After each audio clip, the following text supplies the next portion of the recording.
विधान परिषद सभापती पदाची निवड झाल्यानंतर राम शिंदे यांचा अमरावतीत धनगर समाजाचे नेते दिलीप येळतकर आणि धनगर समाजाच्या वतीने भव्य नागरी सत्कार करण्यात आला। धनगर समाजाला भूषणवह बाब म्हणून प्रथमच राम शिंदे यांना राज्याच्या उच्च सभागृहात विधान परिषदेचे सभापती केल्याबद्दल त्यांनी भाजपाचे आणि धनगर समाजाचे आभार मानले। धनगरी धोंगडी व मेमॅटो देऊन यावेळी भव्य असा नागरी सत्कार राम शिंदे यांचा केला। यावेळी महसूल मंत्री चंद्रशेखर बावनकुळे, खासदार अनिल बोंडे, खासदार बळवंत वानखेडे उपस्थित होते। यावेळी मंत्री चंद्रशेखर बावनकुळे यांनी महत्त्वाचं वक्तव्य केले। धनगर समाजाला न्याय देण्याकरिता आणि आरक्षण देण्याकरिता राम शिंदेच काफी आहे, तर देवेंद्र फडणवीस हे राम शिंदे यांच्यावर भावाप्रमाणे प्रेम करतात। तर राम शिंदे यांना सभापतीपद देऊ नये यासाठी कोणी कोणी विरोध केला याची यादीच माझ्याकडे आहे, तर विरोध करणारे नाव माझ्याकडे येतात, मग मी देवेंद्र फडणवीस यांच्याकडे जातो, असं वक्तव्य देखील चंद्रशेखर बावनकुळे यांनी केले। तर यावेळी राम शिंदे यांनी सत्काराबद्दल उपस्थित धनगर समाजाचे व अमरावतीकरांचे आभार मानले। जनसमर्थन न्यूज, अमरावती। काळजी करू नका, माझी गरज नाही पडणार तुम्हाला।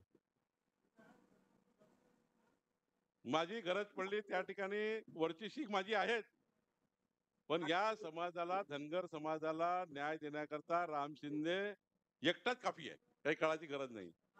आणि देवेंद्र फडणवीसजी, देशाचे पंतप्रधान मोदीजी, आज मोदीजींनी त्या ठिकाणी राम शिंदेला ज्या पद्धतीने या पदावर आणण्याकरता आशीर्वाद दिला, आमचे देवेंद्र फडणवीसजी यांनी राम शिंदेला ज्या पद्धतीने सर्वोच्च पदावर, अनेक लोकांनी विरोध केला, मला माहिती आहे, तो हा भाषणाचा मुद्दा नाही आहे।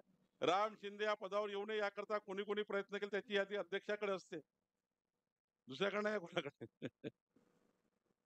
कारण पक्षाचा अध्यक्ष म्हणून माझ्याकडे सर्व येतात, मग मी देवेंद्रजीकडे जातो, देवेंद्रजीला मला सांगावं लागतं, देवेंद्रजी असं आहे, तसं आहे, तसं आहे।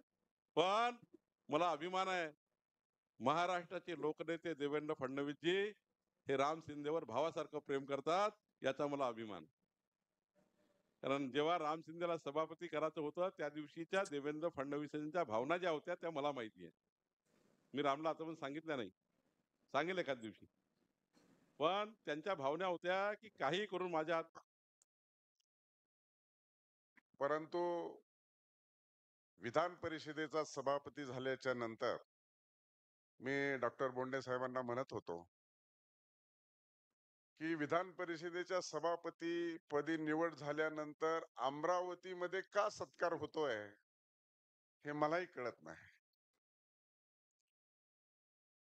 आणि आपण सर्व एवढ्या मोठ्या संख्येने उपस्थित आहेत आणि जिल्ह्यातले सर्व विधानसभेचे सदस्य, परिषदेचे सदस्य, खासदार साहेब, राज्यसभेचे खासदार आणि सर्व लोकप्रतिनिधी देखील उपस्थित आहे।